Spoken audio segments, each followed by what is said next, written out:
A significant milestone has been achieved at Oil and Natural Gas Corporation Limited, ATI Goa, as its newly operational meetings, incentives, conferences and exhibition infrastructure successfully hosted its inaugural event, the HDFC Life Insurance League of Legends. Defence Minister Rajnath Singh has approved the establishment of a 250 megawatt solar power project with an integrated battery energy storage system on vacant defence land in Sitapur, Uttar Pradesh, marking a first for the Ministry of Defence. The ministry said the initiative reflects the government's focus on clean energy, sustainability and optimal utilization of vacant assets. Eastern Coalfields Limited, a subsidiary of Coal India Limited, organized a plantation program under the nationwide campaign Ek Pe Maa Ke Naam at the Vigilance and Environment Department Office Campus, Barachak House on June 8, 2026, reaffirming its commitment to environmental conservation and sustainable development.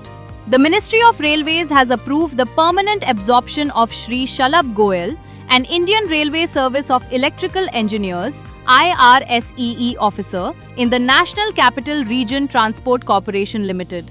The decision follows a proposal submitted by NCRTC via its letter dated April 29, 2026. GRSE has successfully completed the refit of the Seychelles Coast Guard ship Zoroaster, further strengthening maritime ties between India and Seychelles. According to the defence shipbuilder, the vessel departed India on June 5, 2026 after undergoing a comprehensive refit at GRSE's facilities. The work was completed ahead of schedule and met the full satisfaction of the Seychelles Coast Guard team.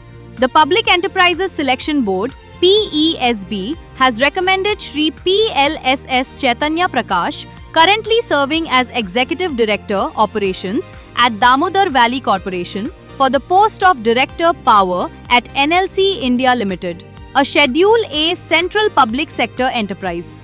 In a significant push toward industrial self-reliance, two of India's biggest public sector undertakings, Bharat Heavy Electricals Limited and Coal India Limited, have joined hands to incorporate a new joint venture company called Bharat Coal Gasification and Chemicals Limited. The new entity will set up a 2,000 tons per day coal to ammonium nitrate plant in Odisha.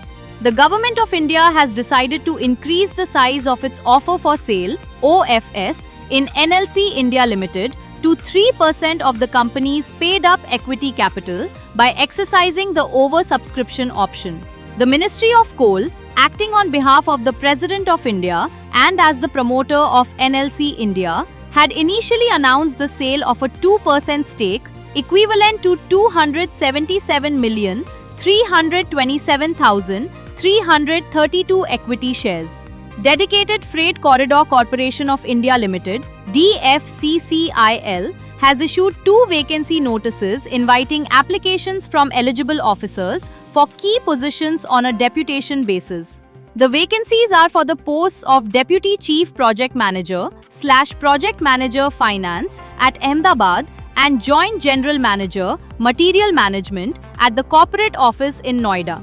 Garden Reach Shipbuilders and Engineers Limited, GRSE, a leading defence public sector undertaking under the Ministry of Defence, has announced the appointment of Dr. Vijay Namdeo Rao Zade, Joint Secretary, Naval Systems, in the Department of Defence Production as a part-time official director, government nominee director on the company's board.